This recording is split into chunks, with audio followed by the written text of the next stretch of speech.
Le mouvement du 10 septembre est terminé, ça a fait flop. On devait faire la révolution le 10 septembre, le 11, on n'a pas fait la révolution. Rentrez chez vous, il n'y a plus rien à voir. Non, sans rigoler, on va dire. On va parler un petit peu de ce qui s'est passé là tout le long du mois de septembre, parce qu'on est en fin septembre et donc on doit faire le point avec le mouvement Bloquons tout, Indignons-nous, nous notre rôle particulier avec On ne veut plus dans tout ça, et les perspectives à venir, notamment parce que là on est dans un moment presque un peu de mou. Alors il y a la date du 2 octobre auquel il faut à tout prix participer. C'est la date de l'intersyndicale où il y a une grève qui a été appelée par l'intersyndicale face à l'obstination de Lecornu dans la politique de Macron. Mais après, il n'y a pas forcément de date choisie. Certains parlent du 14 octobre, d'autres parlent d'autres dates, peut-être en novembre. Voilà, enfin, on ne sait pas très bien ce qu'on va faire. Et donc, on a besoin de faire le point, nous, pour être au clair avec tout ça, savoir ce qui a été fait, qui était positif, ce qui a été peut-être raté dans ce mouvement-là, et qu'est-ce qu'on doit faire maintenant qu'on en est là, maintenant qu'on est en octobre. Chris, comment ça va? Est-ce que tu es chaud pour analyser tout ça avec moi? Toujours. Moi, je suis toujours chaud pour analyser des trucs avec toi. Et encore plus, le septembrisme. Tu as parlé du mouvement. Voilà, il y en a qui ont parlé du septembrisme. J'aime bien le terme parce que si on y réfléchit, ça.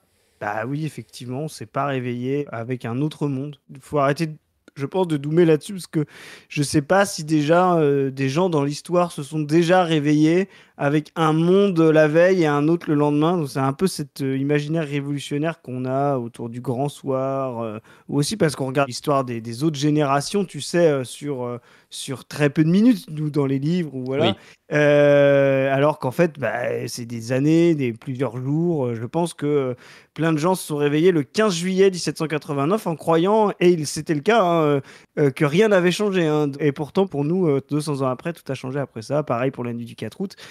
Donc là, je dirais pas que le 10 septembre aura ce retentissant dans l'histoire, mais moi, je pense que les masses sont en mouvement, avec plus ou moins d'intensité. Je trouve que le septembrisme a montré beaucoup de volonté, beaucoup d'intensité, et aussi beaucoup de répression du pouvoir. On l'a dit, il faudra qu'on le redise, mais il faut voir aussi qu'on est aujourd'hui dans une intensité de répression, d'empêchement des masses de s'exprimer qui n'a jamais été à ce niveau-là. Donc moi, je ne serais pas du tout dans le dooming ou dans le côté ça n'a pas marché. Je pense qu'il y a des choses, il faut faire des bilans. Il y a des choses qui ont été très impressionnantes, il y en a qui ont moins marché et qui sont peut-être désuètes. Donc faisons cette analyse. Ouais. Ouais, Et préparons l'octobrisme. moi j'ai même envie d'aller au contraire de ceux qui doom. Après, ceux qui doom, peut-être aussi, des fois, c'est leur premier mouvement et tout. Moi, j'en ai eu comme ça en MP et tout. Tu sais, c'est ton premier mouvement, t'arrives, tu crois que tu vas faire la révolution. Puis tu fais pas la révolution comme ça du jour au lendemain. Moi, je trouve quand même que ce mouvement, déjà, il a montré de la force. Il y a eu une mobilisation qui était quand même assez intense, si bien qu'il y a dû avoir 80% des forces policières dans la rue et tout ça, et qui n'a pas empêché quand même d'avoir des grandes actions, des blocages, des coups de force, on va dire. Après, la problématique, ça a été, je pense, la jonction, même si ça s'est plus fait qu'avec les Gilets jaunes, mais la jonction avec les organisations politiques traditionnelles qui peinent à se faire et qui continuent à peiner à se faire. On a vu ça avec l'intersyndicale qui n'a pas appelé au 10 septembre, qui continue à appeler à des dates qui sont suivies, parce que la force de l'intersyndicale, ça reste quand même de pouvoir mettre des centaines de milliers de personnes dans la rue quand ils font les choses bien, mais qui tombent un peu à contre-temps. Donc on essaie d'en jouer, on essaie d'utiliser ces dates comme on peut. Je sais que les camarades de Révolution Permanente, par exemple, parlent de braquer les dates de l'intersyndicale. C'est quelque chose que je pense qui est assez intéressant, assez louable, c'est-à-dire qu'on met des dates qui sont presque faites pour que ce soit pas en même temps que le mouvement social, mais c'est à nous de faire en sorte que ce soit en même temps que le mouvement social et profiter de ces dates. Mais quand même, les organisations politiques n'ont pas forcément répondu présente. Celle qui a peut-être le plus répondu présent, c'est la CGT parmi les syndicats, et puis aussi Sud, on va dire. La CGT et Sud ont été plutôt présents, mais tardivement, notamment pour la CGT quand même, à part des sections départementales dont on a parlé, mais je veux dire au niveau national. Et puis au niveau politique, on a vu la France Insoumise qui a soutenu, mais qui, de peur de la récupération, et je pense que c'est assez logique aussi, si la France Insoumise avait plus soutenu que ça, on aurait dit, ah bah c'est la récupération de la France Insoumise, et déjà qu'on essaie de nous mettre une étiquette de gauchiste, ça se serait encore plus fait. Alors est-ce qu'il faudrait aller jusqu'à assumer, peut-être que c'est un coup à jouer, d'assumer que oui, la France Insoumise est le débouché de ce mouvement-là, de manière assez logique, dans l'aspect électoraliste évidemment, hein, pas dans l'aspect combatif, organisation ou quoi que ce soit, mais dans l'aspect électoral, la France Insoumise apparaît comme étant une possibilité de solution, on va dire, pour les gens qui participent à ce mouvement. Mais du coup, cet entre-deux est resté un peu bizarre. Je sais pas si tu fais le même Mais si je constat suis que moi. d'accord avec toi, et en fait, cet entre-deux, je pense qu'il a une cause, c'est le côté, même nous, on a pu tomber dedans, hein, de vouloir de rejouer les gilets jaunes. Tu sais, ça a été un peu ça. On a évité de tomber dedans quand même, parce qu'on s'est vite rendu Ouais, compte. ouais, on Oui, s'est mais vite oui. rendu compte de la douche, mais au tout début, tu sais, t'as toujours des repères. C'est-à-dire, c'est trop drôle parce que, bon, pas faire une grosse digression, mais on dit toujours, voilà, l'humanité, les sujets collectifs, c'est des gens qui s'orientent vers l'avenir, mais avec des repères dans le passé. Tu vois, et ben, tout est là, en fait. La problématique, c'est que tu te dis, voilà, il faut qu'on s'oriente vers un mouvement social, mais avec un point de repère à chaud, voilà, qui était les gilets jaunes du 18, surtout que bah, le mouvement du 10, il est parti, voilà. Et ça, en fait, ça a été un gros problème, en particulier pour la France insoumise.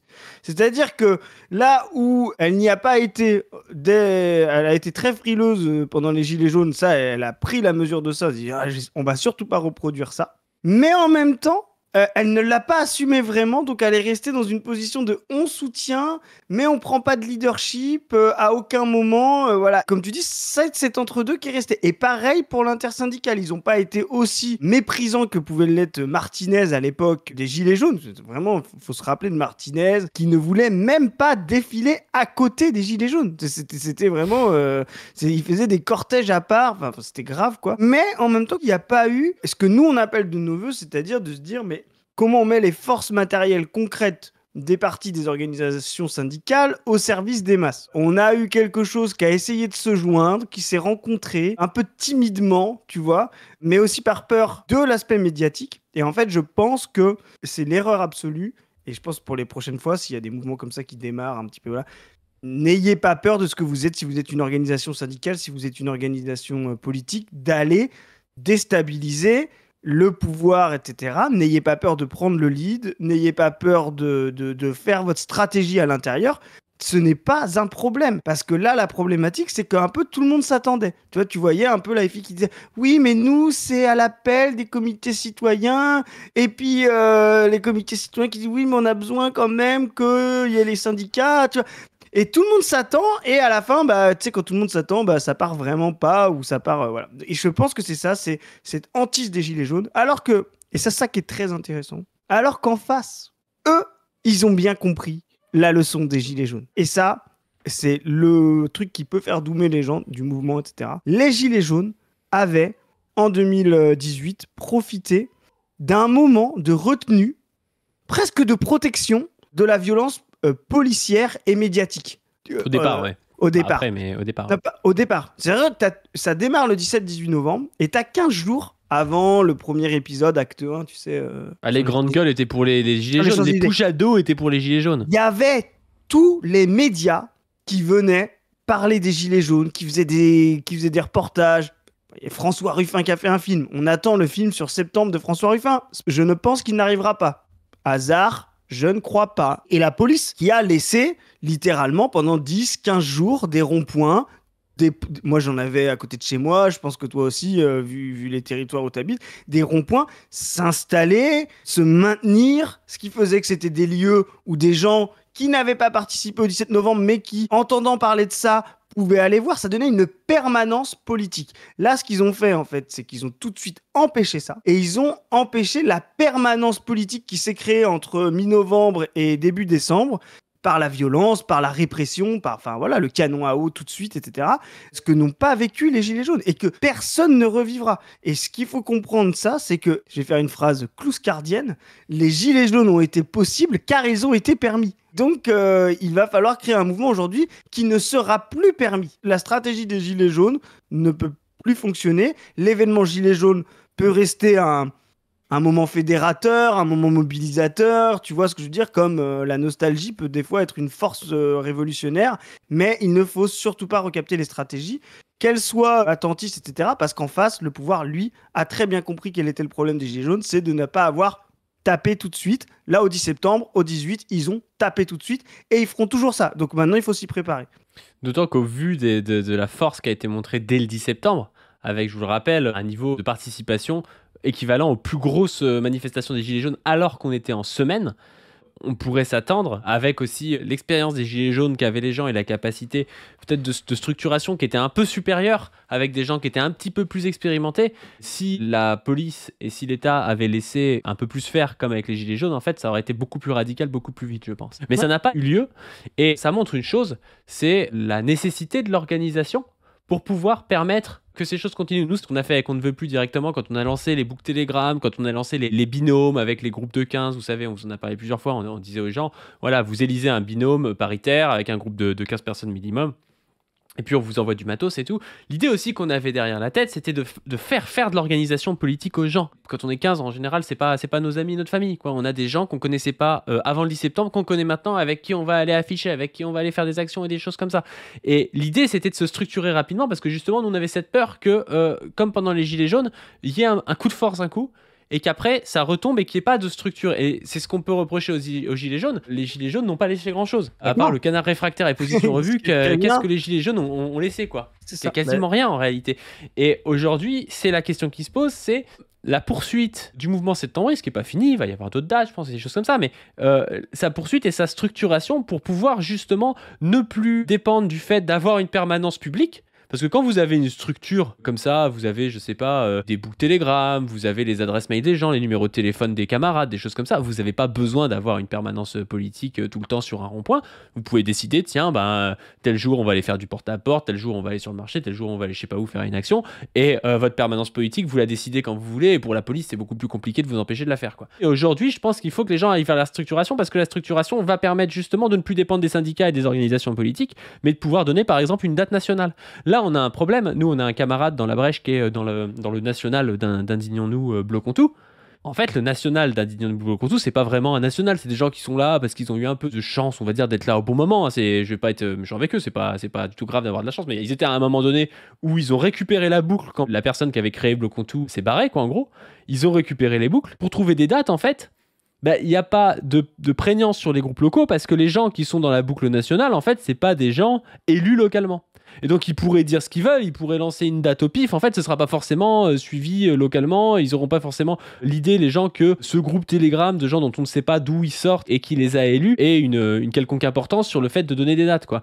Et la problématique, c'est que du coup, les dates sont attendues des syndicats, mais qu'à la fois, on déteste un petit peu en se disant qu'ils vont trahir ou je sais pas trop quoi, des partis politiques qui veulent pas se mouiller, et il n'y a pas de national au mouvement pour pouvoir choisir des dates. Et c'est pour ça que l'organisation est importante. Et je salue par exemple les camarades du Canard réfractaire, qu'on fait en sorte, à l'échelle de la Bretagne, je pense que tous les départements et toutes les régions devraient faire ça, de faire des AG départementales, puis une coordination régionale. Non pas pour que tout le pouvoir soit pris par 3 coordinateurs régionaux, mais parce que ça peut être bien quand même qu'on ait 2-3 camarades qui décident ensemble d'une date. Nous, on avait parlé par exemple de la date du 21 septembre, date où il y a eu des dizaines de rassemblements en France, vous savez, pour la monarchie, pour l'abolition de la monarchie et tout ça. Et encore une fois, que ça vienne de nous, que ça vienne de Mélenchon, que ça vienne de Sophie Binet ou que ça vienne d'un random, tout le monde s'en fiche. Ce que veulent les gens, c'est des dates, en fait. Ils veulent avoir un endroit où on se dit, tout le monde au même endroit, au même moment. Sauf que tant que t'as pas de coordination nationale, c'est quasiment impossible de faire ça, quoi. Et vraiment, je pense que cette question de l'organisation, c'est la question centrale. Et tu dis souvent, tu vois, que les textes de Lénine du début du XXe siècle, ils servent à rien et tout. Moi, je trouve qu'ils résonnent un peu avec ça. Tu vois, les textes de Lénine du XXe siècle. Tu vois, non, mais pour moi, quand tu lis Que faire, quand tu lis Par où commencer, c'est le truc d'avant Que faire. Ils en sont un peu là, les bolcheviks, à se dire, mais comment est-ce qu'on va faire pour... Ils ont l'impression d'être coincés, je suis d'accord. Ils ont l'impression d'être coincés, qu'en fait, il n'y a aucune possibilité et qu'il manque d'une organisation révolutionnaire. Et c'est marrant parce que, qu'est-ce qu'ils mettent en avant pour créer une organisation révolutionnaire? Je ne sais pas si tu te souviens. Le journal. Le journal. Voilà. Ils mettent en avant le journal. Et c'est intéressant parce que, quand on y pense, ce qui a donné les Gilets jaunes, c'est des médias. Il y a Position Revue, il y a le Canard réfractaire. Nous, on est en train de faire le média On ne veut plus. Et la réalité, c'est que le média est un facteur d'union nationale. Enfin, pas d'union nationale, mais de permanence. De permanence nationale. C'est-à-dire que vous savez, quand il y a un mouvement, que vous pouvez aller voir le Canard réfractaire, que le Canard réfractaire, il va relayer les luttes et des choses comme ça. Et nous, c'est ce qu'on va essayer de faire avec la chaîne On ne veut plus, d'avoir un média de lutte et des choses comme ça. Mais c'est très important.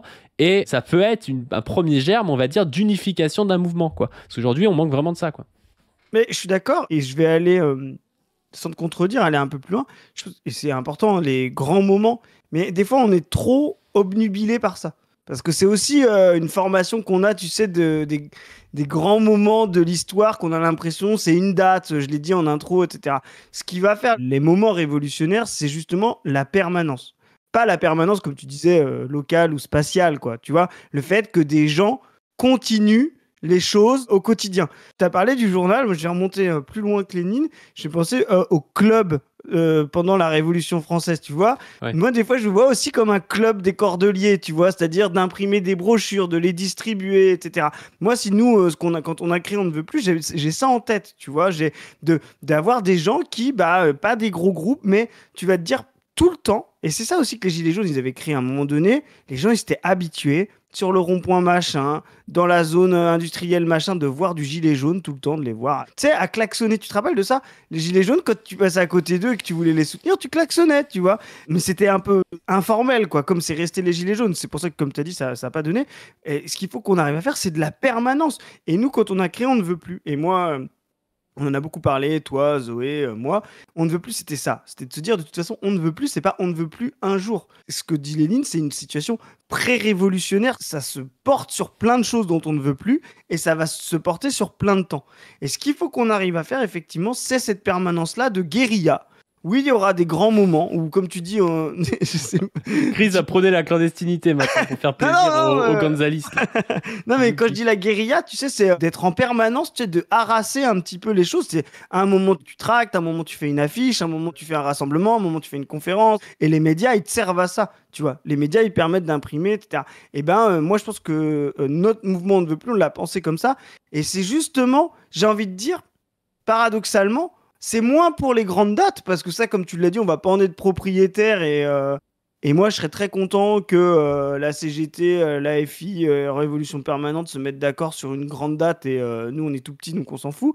Mais c'est entre les deux, entre deux grandes dates, comment on fait en sorte que les gens ne rentrent pas de chez eux, n'oublient pas, ne repartent pas à zéro, etc. Et c'est cette permanence-là qui, pour moi, fait la révolution. C'est quand les gens rentrent chez eux, mais en ayant envie de ressortir et de faire autre chose, en ayant envie d'aller distribuer un tract, en ayant envie de coller une affiche, en ayant envie. Et nous, avec On ne veut plus, c'est ce qu'on va essayer de faire, c'est de faire cette campagne révolutionnaire permanente. Voilà, c'est pas révolution permanente, mais voilà, ça ressemble. Et pour moi, c'est ça qu'il faut qu'on arrive à faire. C'est-à-dire que ce que les Gilets jaunes n'ont pas réussi à faire, c'est se décliner comme ça en organisation et en campagne de manière pérenne. Et je pense qu'aujourd'hui, on a les outils pour le faire. On a les volontés de le faire. On a des gens qui sont déterminés à le faire, qui n'ont plus peur.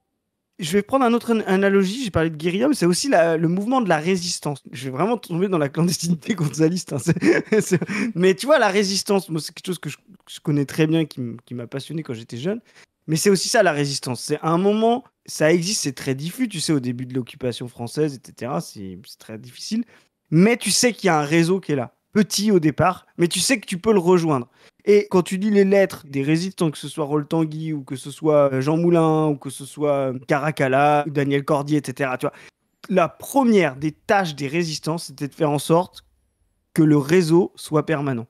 C'est-à-dire que les mecs, c'était ça. À la base, leur but, c'était simplement de maintenir des boîtes aux lettres. Maintenir que si quelqu'un veut rejoindre le rang de la résistance, il puisse trouver quelque chose.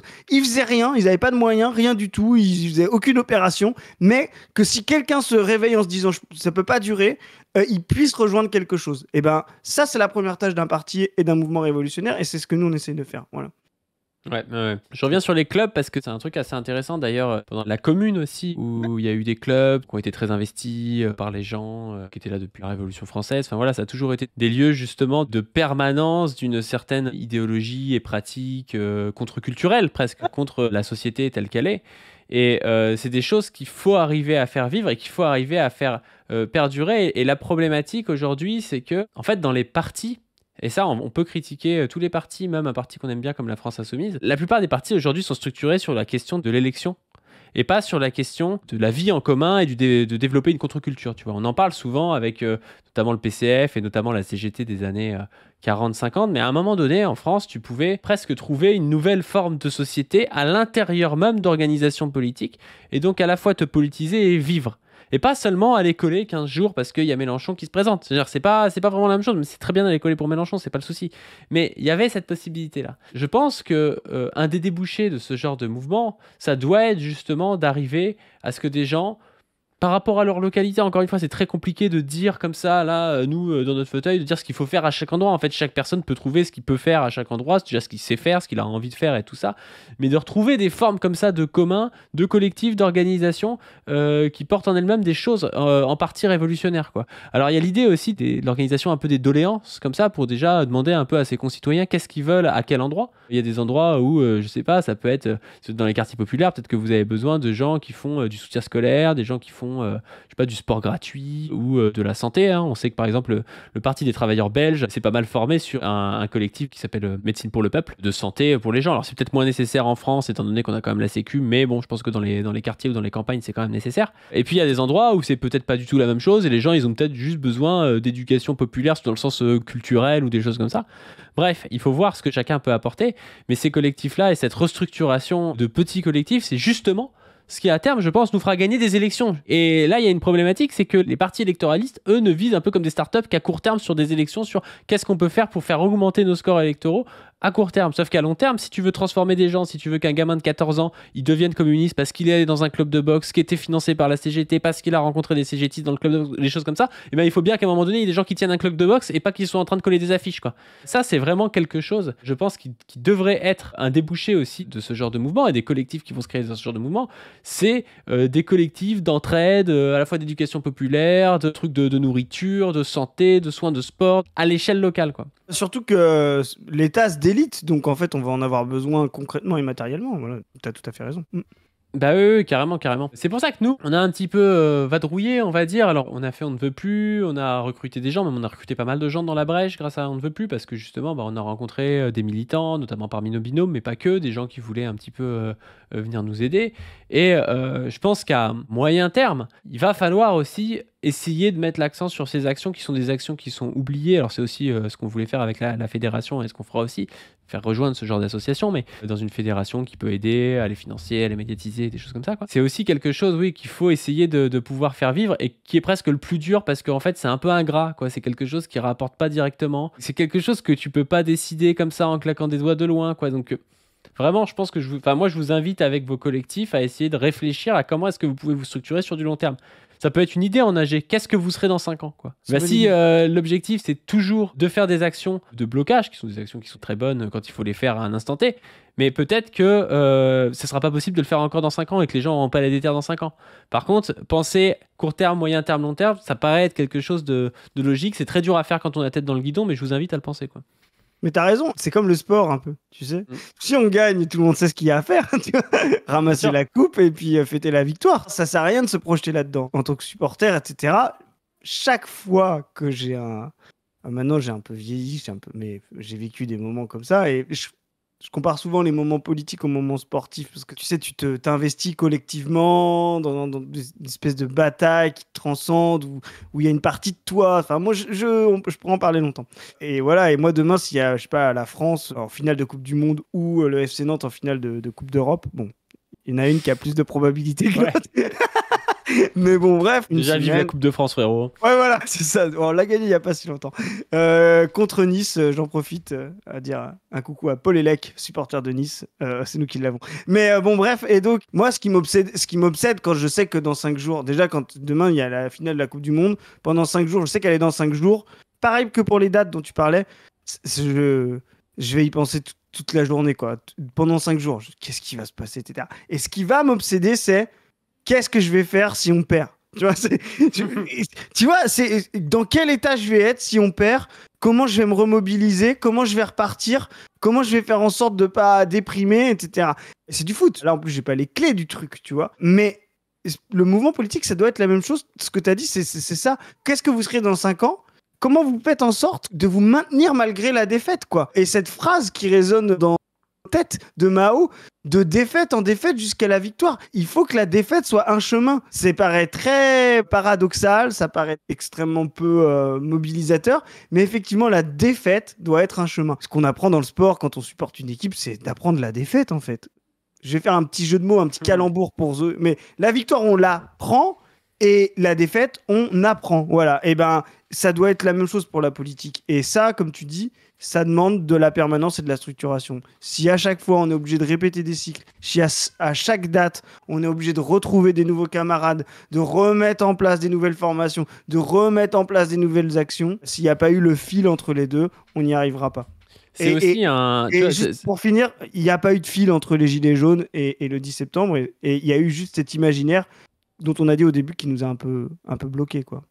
Ouais, mais c'est aussi, tu vois, cette histoire de la permanence, de la structuration et de pas retrouver des gens différents la prochaine fois, c'est hyper important. Et je trouve même que c'est une leçon, je pense, à donner à certains qui sont un peu plus autonomes, machin. Moi, j'en vois plein des gens comme ça, et notamment des gens, quand on a demandé aux gens de faire des binômes, il y a des binômes, moi, qui arrivaient. C'était moi qui les avais en visio avec un autre camarade qui a fait plus de visio que moi, qui est le camarade qui gère les coordinations nationales Camarade du recrutement.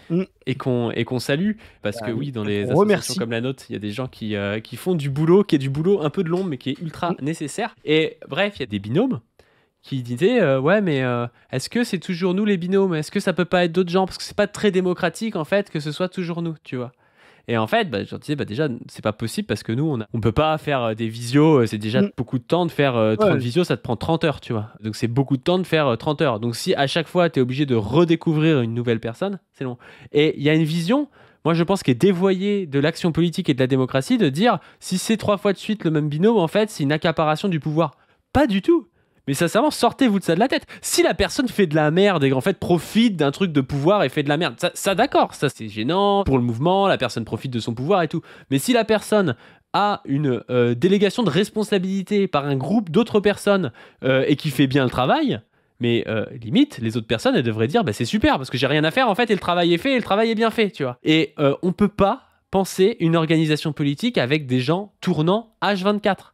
C'est impossible en fait. Nous, c'est pour ça qu'on on a recruté du coup plein de gens parmi ces binômes. On leur a proposé, en fait, tous nos binômes, on leur proposait, on leur disait est-ce que vous voulez adhérer, est-ce que vous voulez pas adhérer. Ça permet de garder des camarades avec qui on va travailler sur du long terme. Légalement aussi, si on veut payer des choses, de la colle ou je sais pas trop quoi, c'est quand même plus facile si la personne est adhérente ou non. Enfin voilà, c'est des questions un petit peu administratives, c'est plus simple, mais ça permet surtout de se structurer sur du long terme, qu'on soit clair. Et il y a des gens aussi qui se sentaient pas, légitimes, qui disaient mais pourquoi moi plutôt qu'un autre? Il y a pas de raison en fait. Au bout d'un moment, tu fais de la politique avec des gens que tu trouves à un instant T, en grande partie par chance, aussi parce que la personne s'est engagée, aussi parce que la personne a eu les couilles de venir dans un truc, une assemblée, se proposer comme étant responsable ou se faire élire par les autres personnes. Tout ça, c'est un petit peu contingent. Mais le but justement de l'organisation politique, c'est de sortir de la contingence pour organiser des actions qui vont aller vers la révolution. Et pour sortir de la contingence, il faut de la permanence, il faut apprendre à connaître les gens. Il faut que ces gens, du coup, on a eu plein de nouvelles recrues, du coup, il y en a un, par exemple, il est développeur de jeux vidéo, tu vois. Mais une fois que t'as quelqu'un devant toi qui est cool, machin, qui te dit ah, moi je veux bien aider, je sais développer des jeux vidéo, tu te dis tiens, qu'est-ce qu'on pourrait faire avec un développeur de jeux vidéo? Vous savez qu'on avait un projet de jeu de cartes, on s'est dit est-ce qu'on peut pas passer ce jeu de cartes en jeu vidéo? Enfin voilà, il y a plein de gens qui viennent avec des compétences différentes, de manière un peu contingente, et le rôle d'une organisation qui veut être une organisation au moins progressiste, voire révolutionnaire, c'est de faire au mieux pour que ces gens travaillent ensemble et que ça donne quelque chose qui va dans le sens de la volonté commune de l'organisation, quoi. Nous, notre organisation, vous connaissez la volonté, c'est de remarxiser, de recommuniser les gens, de porter une ligne marxiste transpartisane. Le but, c'est pas de dire aux gens d'adhérer au PCF, à la France Insoumise, à RP, à l'URC, à la CGT ou je sais pas trop quoi, mais c'est de dire aux gens on a besoin de révolution aujourd'hui, on a besoin d'une ligne marxiste 2.0 qui est pas des œillères sur l'islamophobie, sur le sexisme, sur tout ça, et on doit en faire la pub au mieux. Ça peut passer par des jeux vidéo, ça peut passer par des événements IRL, ça peut passer par des campagnes d'affichage, ça peut passer par des vidéos sur YouTube, du podcast, tout ça est à penser, et c'est le rôle de notre organisation, et avoir des camarades pour faire ça, c'est central pour nous, quoi. Les clubs des jeunes marxistes, tu sais, comme le club des... comme un club révolutionnaire, mais comme les jeunes hégéliens, mais voilà. Les jeunes marxistes, c'est ça, ouais. Voilà, t'es quand même plus très jeune, Chris, hein, je suis désolé, mais... Ah putain, ouais, c'est vrai. Heureusement que t'es là. Tout ce que tu viens de dire, c'est la question justement de cette permanence. Ça a été très important tu parlais dans l'histoire des partis, de masse, de mettre en place des permanences. De savoir, moi quand j'étais... Alors ça se fait plus trop aujourd'hui, avec la FI par exemple, ne fait pas du tout ça, moi je pense que c'est un problème, mais d'avoir un local, tu vois, et que tu savais, tu dis, moi je veux rentrer au PCF, tu savais qu'il y avait un endroit là-bas où tu pouvais aller, et tu pouvais les dire, qu'est-ce que je fais? Et ça rebondit sur ce que tu disais, on est martyrisé... Vas-y. Moi ça me fait penser à l'église en vrai. Tu vois, il y avait un endroit à un moment donné où tu pouvais aller toquer à l'église, tu savais que tu serais reçu. C'est ça. C'est important aussi que nous, au parti progressiste révolutionnaire, il y a un endroit où les gens pourront toujours trouver un camarade qui pourra les aider, qui pourra leur faire rencontrer un collectif, militer avec eux. C'est important, quoi. Et justement, sur ce qu'on te disait, où tu peux venir et tu dis comment je peux aider. Tu sais, Ouais, c'est ça. comment je peux aider? Vous allez arriver, vous dites, et ben ça aussi, sortez-vous de cette idée, ce que tu disais tout à l'heure, de l'idée de la légitimité, Mais l'élection. oui, mais ça, j'ai tellement vu. Et tu vois, c'est super mignon en plus, tu vois, les mais gens. Enfin, mignon, mais- c'est pas péjoratif quand je dis ça, mais mais c'est tu presque- sens, Les gens sont timides, ils disent ah oui, mais je sais pas si je peux aider. Frérot, Mais si tu veux, tu peux aider, tu vois. c'est ça, tout le monde sait faire quelque chose. Et en plus, dans l'organisation de la transformation, il n'y a plus de validisme. C'est vraiment un moment où chacun fait ce qu'il peut faire, quoi, ou ce qu'il veut faire. Donc, c'est vraiment ça. Et je le dis souvent, on n'est pas légitime avant, on est légitime après. La légitimité, c'est toujours après. L'autorité légitime, la vraie autorité, pas celle qui vient des institutions ou de la force, c'est, ben, machin, il s'est proposé de faire les comptes rendus. Compte rendu, c'est chiant, hein. Ou les statuts, tu sais, les gens qui font les statuts dans les organisations, tu vois, les trucs administratifs. Ça fait jamais de statut. Donc voilà. Mais tu vois, il s'est proposé de le faire, et à chaque fois que c'est fait, bah, c'est bien fait. Machin, il s'est proposé de faire ça, donc ça sert à rien de remettre en question sa légitimité. À chaque fois, il le fait bien, sans casser les couilles aux gens. À chaque fois, l'action, elle est faite. Donc, il a prouvé après avoir commencé. Voilà. Et c'est ça les organisations démocratiques. C'est quand vous venez et vous dites, moi je suis venu pour le collectif, j'ai proposé de faire ça, on m'a dit plutôt de faire ça, je l'ai fait, ça a été bien fait, je suis légitime, j'ai pas besoin. On prouve toujours après. Tu vois, quand tu parles des tâches, c'est d'ailleurs le rôle justement de l'association ou de l'organisation politique de trouver un rôle à chacun. Et nous, c'est justement ce qu'on est en train de faire. C'est pour ça que nous, de cette période, un petit peu de refroidissement du mouvement avant de trouver la prochaine date, même s'il y a la date du 2 octobre, encore une fois, mais la date du 2 octobre, on n'a pas besoin d'en faire la pub de ouf parce que quand il y a l'intersyndicale qui appelle à une date, c'est plutôt simple. Si vous regardez cette chaîne, c'est que vous êtes au courant quand il y a une date de l'intersyndicale, quoi. Nous, justement, là, on est en train d'essayer de trouver un rôle à chaque personne. Alors, on va proposer aussi aux gens, le but, c'est pas forcément de leur imposer un rôle, mais il y a des gens où le rôle est évident. Par exemple, il y a une camarade qui a rejoint, qui est juriste. Bon, bah, on n'avait pas de juriste, son rôle est assez évident, en fait. Elle va se taper la paperasse et le juridique en partie, hein, pas que, mais en partie parce que c'est la personne qui a la légitimité pour le faire et l'expertise pour le faire, tu vois. On a un camarade qui est commercial. Alors, pour le matériel, moi, j'ai l'impression qu'il a débloqué des situations où, tu vois, enfin, genre, moi, il m'aurait fallu 15 jours. Lui, il appelle Pareil des mecs pour en moi. Allemagne et tout, tranquille, tu vois. Enfin, genre, il est à l'aise avec ça parce qu'en fait, c'est son boulot, tu vois. Et si vous voulez, voilà, le truc, c'est que l'organisation doit trouver aussi des rôles qui vont pas mettre en difficulté la personne, tu vois. C'est-à-dire que ça sert à rien de donner un rôle à quelqu'un qui est néo-militant, de lui dire vas-y, tu vas organiser une rencontre entre Manuel Bompard et Anas Kazib et tu vas passer le micro entre les deux et tu vas relancer les gens, tu vois. Enfin, la personne, elle va se retrouver en sueur, elle saura pas le faire, elle va pas être bien, elle va se dire qu'elle est nulle, alors qu'en fait, si tu lui avais fait faire une autre tâche sur laquelle il était plus à l'aise, ben dans 5 ans, il pourrait peut-être faire ce truc-là et être à l'aise, quoi. Et c'est aussi le rôle de l'organisation politique de faire ça et donc de faire monter chaque personne en responsabilité militante pour pouvoir devenir des gens qui seront plus efficaces dans l'objectif commun de faire advenir le progressisme, tu vois. Mais si on y pense bien, ça, c'est déjà une forme de communisme. Pourquoi ? C'est l'inverse total du capitalisme. Le capitalisme part des tâches qu'il y a à faire et il trouve des gens en face. Voilà. Nous, on part des gens et on leur trouve des tâches en face en fonction de ce qu'ils sont, d'où ils viennent, de leur expérience, de leurs envies, de leur dégoût. Il y a des gens qui ont un dégoût de certaines tâches. Moi, je me rappelle, j'avais un gars qui était comptable dans mon association de foot, tu vois. Moi, je lui dis à l'élection du bureau, ah bah tu fais la trésorerie. Le gars, il me dit, ah non, moi, j'en peux plus de mon taf, tu vois. Donc, vous me proposez pas d'être, tu vois. Ben voilà, tu trouves autre chose, quoi. Et c'est vraiment ça. C'est vraiment l'inverse de la division du travail capitaliste. Le capitalisme formate les gens en face des tâches pour faire de l'argent. Le communisme doit formater les tâches en fonction des gens. Et les organisations révolutionnaires, tu disais, nous, entre deux dates, là, ça permet de refroidir. Mais pour nous, c'est là où ça se réchauffe. Et toutes les organisations révolutionnaires, c'est entre les dates de masse que ça doit se réchauffer. Il y a un camarade qui disait, il y a de moins en moins de masse dans le mouvement. Et en fait, moi, je dis non, c'est juste que dans ces périodes-là, il y a de moins en moins de mouvements dans les masses. Mais les masses, elles sont toujours là. Elles sont toujours là, on ne veut plus. Et c'est aux organisations révolutionnaires de remettre du mouvement. Et donc, c'est entre les dates de l'intersyndicale, où nous, on s'en fout d'être là, que notre tâche est la plus importante, la moins visible, mais la plus importante, quoi. Ouais. Donc, on va peut-être s'arrêter là. Je sais pas si on a tout dit, mais en tout cas, on voulait faire aussi cette date pour pas. Là, on refait plein de trucs sur des trucs sur Sarkozy, des trucs sur les noisettes et tout. On voulait pas faire comme si le mouvement, voilà, on s'en occupait plus. On voulait vous expliquer aussi un petit peu, nous, où est-ce qu'on en était, notre analyse du mouvement et qu'est-ce qu'on est en train de faire. Et c'est vrai que nous, en fait, on est autant la tête dans le guidon sur on ne veut plus qu'il y a 15 jours, sauf qu'on est plus sur de la structuration et de la cristallisation en fait de ce qui s'est passé. C'est un peu le truc de Gramsci. Là, on est plus sur de la guerre de position, on essaie de comprendre un petit peu, de jouer nos positions, d'essayer de faire en sorte que la position est bonne, tu vois. Et ça se trouve, dans 15 jours, on va repartir sur de la garde de mouvement, on va réimprimer des affiches et tout ça, quoi. Si on fait pas ça, par exemple, moi je travaille beaucoup à l'organisation de la chaîne YouTube On ne veut plus.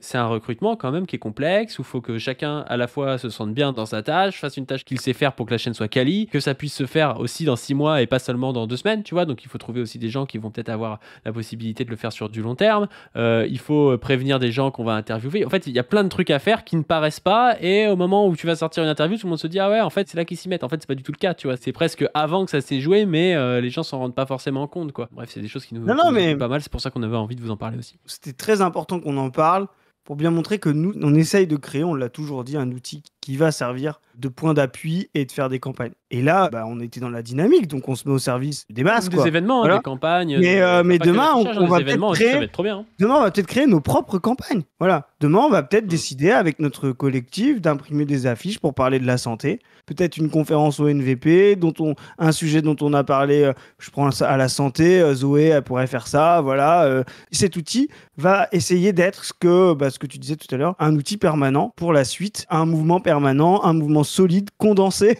pour justement porter, amplifier, permettre le débouché révolutionnaire de cette situation pré-révolutionnaire. Voilà. Mais juste pour revenir une dernière fois sur le mouvement permanent, je trouve ça intéressant parce que tu vois, moi, je me suis toujours intéressé à plein de sujets, souvent en étant à fond sur un sujet, puis info sur un autre sujet, tu vois, et tout. Et je faisais ça aussi avec la politique. Et c'est le fait d'être dans un collectif qui fait que maintenant je suis très stable, on va dire, sur la politique, je m'intéresse tout le temps, tu vois. Et c'est pour ça que l'organisation est aussi importante. C'est pour pas qu'il y ait des gens qui se crèvent pendant 2 mois à faire des trucs de ouf, des blocages, à finir en garde à vue, machin et tout, puis après t'en entends plus parler pendant 3 ans, tu vois. Ce camarade-là, c'est super ce qu'il fait, mais au final, ça va moins servir que quelqu'un qui va être là pendant 3, 4, 5 ans, qui va faire de la compta dans une asso ou je sais pas trop quoi politique. Ça paraît moins reluisant, ça paraît moins révolutionnaire. En réalité, ça l'est beaucoup plus, je pense, tu vois. Oui. Et c'est pour ça qu'il faut aller vers la structuration, tu vois. Moi, j'ai toujours eu ce grand respect. C'est pour ça que des fois, on est un peu acerbe et tout, mais tous les partis, tous les syndicats, t'as toujours des gens, tu sais, des vieux que tu rencontres, ils ont 70 balais, ça fait 50 ans qu'ils sont à la CGT. C'est leur vie. Ouais, c'est leur vie, mais ils ont fait vraiment du boulot, tu vois, qui était pas rétribué, tu vois, c'est du boulot, personne te félicite pour ça, tu vois, mais il faut le faire, c'est hyper important. Ça a sûrement sauvé plein de gens parce que ça a permis justement à ce que la CGT tourne, à ce qu'il y ait des gens qui soient défendus au prud'homme, à ce qu'il y ait des grèves, à ce qu'il y ait des choses comme ça. C'est vraiment le truc presque le plus combatif, en fait, de faire ça, tu vois, d'arriver à faire ça. Il devrait y avoir un ordre du mérite populaire, tu sais, remis par... Exactement. Remis par le peuple, voilà. Ouais. Et moi, c'était marrant, j'avais rencontré comme ça un événement de la CGT où il y avait un camarade qui était à la CGT retraite et tout. Le mec, je pense qu'il avait 50 cartes à la CGT, tu vois. Ouais. Et il m'expliquait quand il était infirmier que lui, genre quand il faisait grève, enfin genre, tu sais, nous on se dit ouais, il y a de l'antisyndicalisme dans la direction et tout, mais genre lui c'était genre tu te faisais virer, tu vois. En réalité, il y a toujours eu de l'antisyndicalisme de ouf et limite il y en a moins maintenant, tu vois, qu'il y a 50-60 ans, tu vois. Ah bah bien sûr, il faut... Ça n'a jamais été un plaisir d'être syndiqué comme d'être militant politique radical. Et je dis aujourd'hui, on se rend compte de ce que c'est comme luxe qu'on avait pendant que la société n'était pas en crise, justement parce que le pouvoir en face se raidit. Hein, c'est parce qu'on leur faisait pas peur que voilà, ouais, ou parce qu'on était peu nombreux. Enfin, en tout cas, ça revient au même. On est d'accord. Oui, mais c'est ça. Ouais. C'est ça. Bon, sur ce, n'hésitez pas à donner sur la caisse On ne veut plus qui finit le 10 octobre. On avait fait un truc d'un mois, en gros, à partir du 10 septembre. On a quasiment 20 000 € dessus. C'est cool parce que ça nous a permis quand même de rembourser les 2 campagnes d'affichage, la table ronde avec Bompard, la mise en place du site internet. Il doit même nous rester un petit peu d'argent, je pense. Donc ça va nous permettre de refaire des campagnes. Ça va nous permettre aussi de financer des événements. Et puis à terme, je pense qu'on va essayer d'avoir un financement propre à la chaîne On ne veut plus quand ça aura tourné tourner. Là, pour l'instant, il n'y a pas eu beaucoup de choses dessus.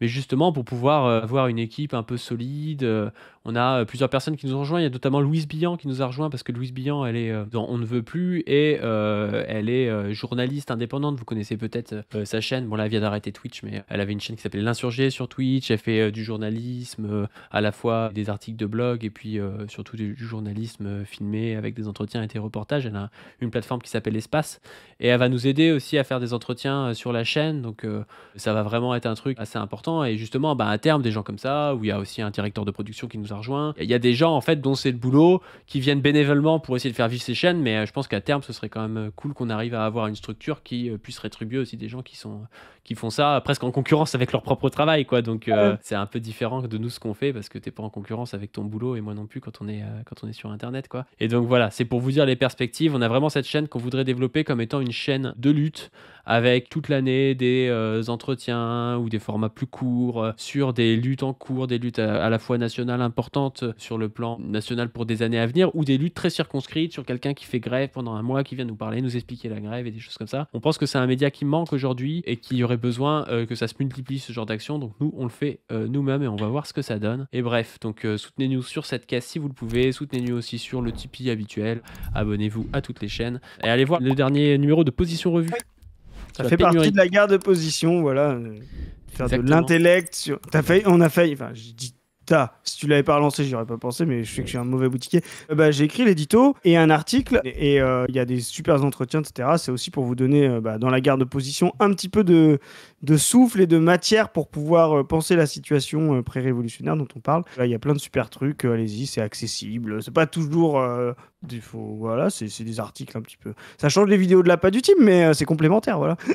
Il faut de tout, hein. Typiquement, il y a plein aujourd'hui de chaînes qui fait pas de la lutte, mais qui invitent des intellectuels, tu vois. Et nous, notre but sur la chaîne On ne veut plus, c'est pas d'inviter des intellectuels, tu vois, c'est plus inviter des gens qui sont des acteurs des luttes. Alors les acteurs des luttes sont parfois des intellectuels aussi. Quand je dis intellectuel, tout le monde est un intellectuel en tant que militant, d'accord, oui, là, le gramscisme et tout, mais voilà, des universitaires et tout. Mais voilà, sur Position Revue, par contre, vous avez plus ce lore-là, et en plus ça s'adapte beaucoup mieux en écrit au final, les universitaires, parce qu'ils peuvent réfléchir vraiment à l'entretien qu'ils vont faire. Du coup, ça donne un format aussi qui est différent, mais qui est très intéressant. Voilà, faut être sur tous les fronts. Yes, bon, sur ce, on vous dit à plus. Salut!